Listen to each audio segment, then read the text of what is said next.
నమస్తే, welcome to Suman TV. నేను మీ కృష్ణవేణి. కలియుగంలో కష్టాలు విపరీతంగా ఉన్నాయి. అయితే దైవారాధన ఒకప్పుడు వేరే యుగాల్లో ఫలించినంత త్వరగా ఇప్పుడు ఫలించదు. ఎందుకంటే రకరకాల వ్యాపకాల్లో, తప్పుల్లో, అవినీతిలో, అధర్మంలో మనుషులు కూరుకుపోయారు. కానీ ఈ కలియుగంలో ఏ దేవత ఆరాధన వల్ల త్వరగా మన సమస్యల నుంచి పరిష్కారం లభిస్తుంది, ఏ భగవంతుడు, ఏ దైవ రూపం మనల్ని త్వరగా అనుగ్రహిస్తుందంటే చాలా పేర్లు చెప్తారు. అందులో కాలభైరవ స్వామి వారు కూడా ఒకరు. మరి అటువంటి కాలభైరవ ఆరాధన ఇళ్లల్లో ఎలా చేసుకోవాలి, గృహిణీలు కూడా చేసుకోవచ్చా, ఈ విషయాలు తెలియజేయడానికి ఈరోజు మనతో పాటు ఉన్నారు శ్రీ మాతంగి రాజశ్యామల సహిత శ్రీ నాగామృత లింగేశ్వర పంచాయతన దేవాలయం, వరంగల్ జిల్లా నర్సంపేట స్థాపకులు, ప్రధానార్చకులు, జ్యోతిష శాస్త్ర పండితులు, ఆధ్యాత్మికవేత్త వెన్నెంపల్లి నిశాంత్ శర్మ గారు ఉన్నారు. గురువు గారితో మాట్లాడతారు. గురుగారు నమస్కారం. మహాదేవ. గురుగారు, కాలభైరవ ఉపాసన అనేది కొంతమందిని ఇప్పుడిప్పుడు చూస్తున్నాం. యాక్చువల్గా ఈ ఆరాధన నార్త్ లో ఎక్కువ ఉంటుంది, మనకి ఉత్తరాదిలో. ఈ మధ్య దక్షిణాదికి కూడా కొంచెం అవేర్నెస్ వచ్చింది. కొంతమంది ఏమో వీధి కుక్కల్ని ఆరాధిస్తూ ఉంటారు భైరవ స్వరూపంగా భావించి. అసలు చెయ్యొచ్చా, ఏ విధానం చేయాలి, ఎటువంటి ప్రసాదాలు నివేదించాలి, ఇంట్లో విగ్రహమో లేదా ఫోటో పెట్టుకోవచ్చా? ఉత్తర భారతం అని కాదమ్మా, మన మన భారతంలో కూడా దక్షిణ రాష్ట్రాలలో అద్భుతమైన కాలభైరవ ఉపాసకులు ఉన్నారు. మహోన్నతమైన వారు ఉన్నారు. కాకపోతే మీరు మన ఆలయంలో కూడా చేస్తాం కదా, మనం చేస్తాము. కాకపోతే ఒకటేంటంటే తల్లి, ఇందులో అష్టభైరవులు అంటారు వీళ్ళని. కాశీలో అష్టభైరవ ఆలయం, అష్టభైరవ ఆలయం కూడా ఉంటుంది. అష్టభైరవ ఆలయంలో ఒక్కొక్క చోట ఒక్కొక్క రూపము.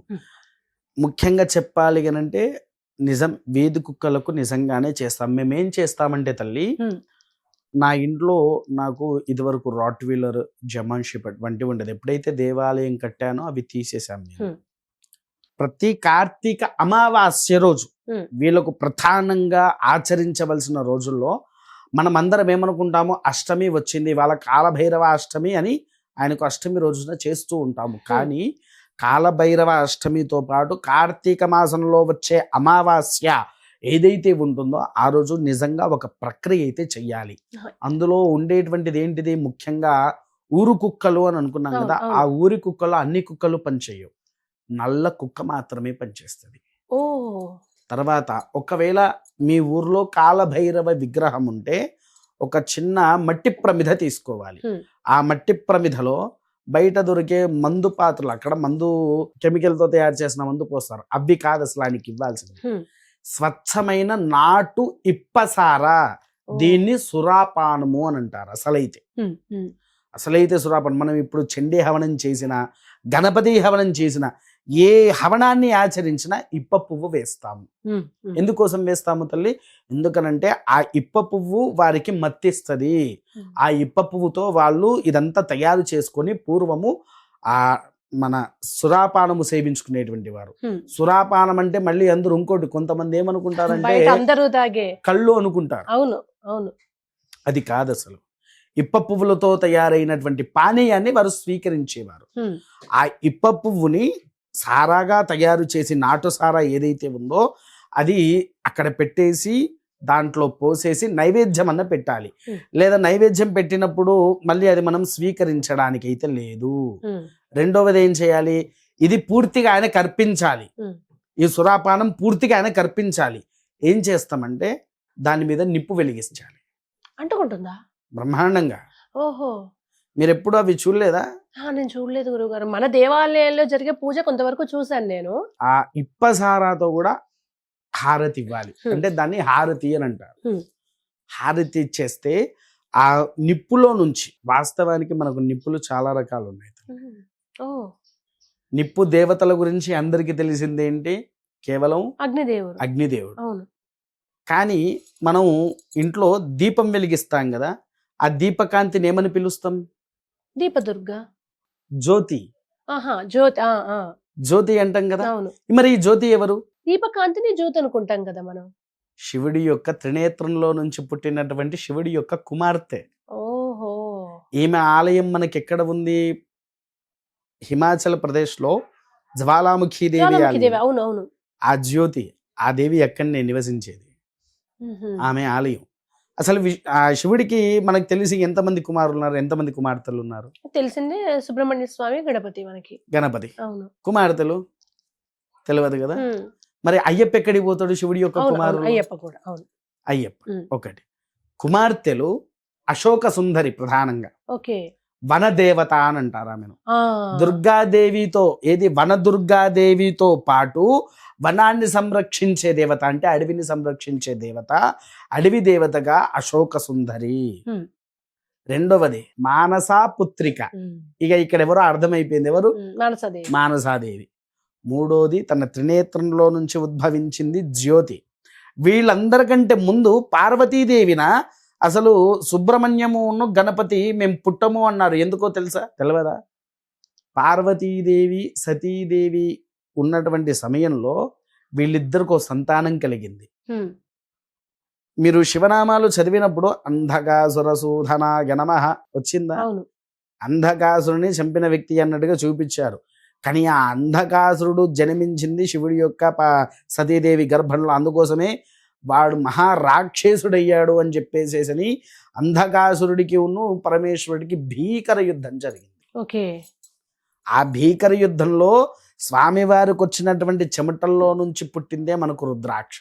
ఉహుం, ఆ చెమటల్లో నుంచే పుట్టినవాడు వాస్తు. ఉహుం, రుద్రాక్షతో పాటు ఆ చెమటల్లో పుట్టినవాడు వాస్తు.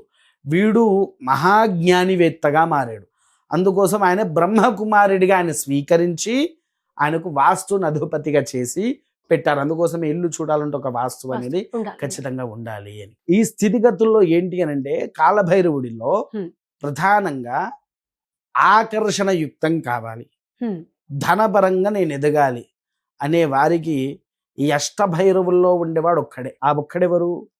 స్వర్ణాకర్షణ భైరవ. భైరవ. ఆ, స్వర్ణాకర్షణ భైరవ ఒకటి. తర్వాత మీకు క్షుద్ర విద్యలు జరిగాయి, ఉమ్, క్షుద్ర విద్యలు నివారణ చేసుకోవాలి. ఖచ్చితంగా 6 అమావాస్యలు ఇంట్లో వటక భైరవ హవనాన్ని ఆచరించాలి ఓకే. ఇంట్లో. అది దేంతో? ఇల్లు మొత్తం మొదలు స్థాపిత దేవతలందరినీ కూడా ఆహ్వానించి సురాపానముతోనే హవనం చేయాలి. ఉహుం, ఒక ఇత్తడి పాత్రలో సురాపానం పోసి వటక భైరవ మూలమంత్రం చదివేసి ఒకేసారి పోసేయాలి. ఉమ్. అట్లా 12 సార్లు పోయాలి. ఇప్పుడు మన ఆలయంలో జరిగే కాలభైరవ పోస్తాము హవనం ఏంటి గురుగారిది? అంటే ఏ సమస్యలు ఉన్న వాళ్ళు ఒకవేళ ఇంట్లో చేసుకోలేరు, వాళ్ళు వస్తే ఏ సమస్యల పరిష్కారం లభించవచ్చు? అష్టభైరవుల హవనము జరుగుద్ది తల్లి మన దగ్గర. అష్టభైరవులది జరుగుతుంది. ఆ అష్టభైరవ కూడా ఖచ్చితంగా కేవలం మన స్వర్ణ భైరవికి తప్ప, స్వర్ణాకర్షణ భైరవుడికి తప్ప మిగిలిన అన్ని భైరవులకు సురాపానం ఇచ్చేస్తాం. ఓకే. ఆయనకు ఒక్కడికే సురాపానం ఉండదు, ఆయనకు ఒక్కడికే.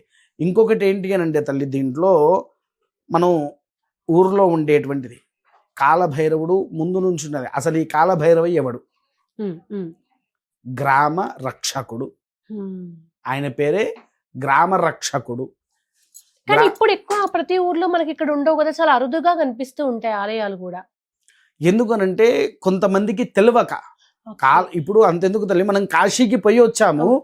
కాశీకి పోయి వచ్చి గంగా స్నానాన్ని ఆచరించి ఆయన దర్శనం చేసుకుని అక్కడ నుంచి గంగాజలం తీసుకోవచ్చు. ఇక్కడ ఇంటికి ఒక కుక్కని తీసుకువచ్చి భైరవ పూజ అని చేసేవారు. ఇప్పటికీ చేస్తారు. ఒక కుక్కను ప్రత్యక్షంగా పెట్టుకొని భైరవ పూజ చేసి పెట్టేది. అయితే ఇక్కడ ఏంటి, అమావాస్య రోజు కార్తీక మాసంలో ఆచరించాలని చెప్పాను కదా. ఈ భైరవ పూజతో పాటు సాయంకాలం జరిగేటువంటి యొక్క రాత్రి కాలంలో ఇంతది మద్యపానం సీసా తీసుకోవాలి. అదే మద్యపానమైనా సరే, కానీ డైరెక్ట్ గా కుక్కకు తాగిచ్చొద్దు తల్లి, కుక్కలకు తాగిచ్చొద్దు.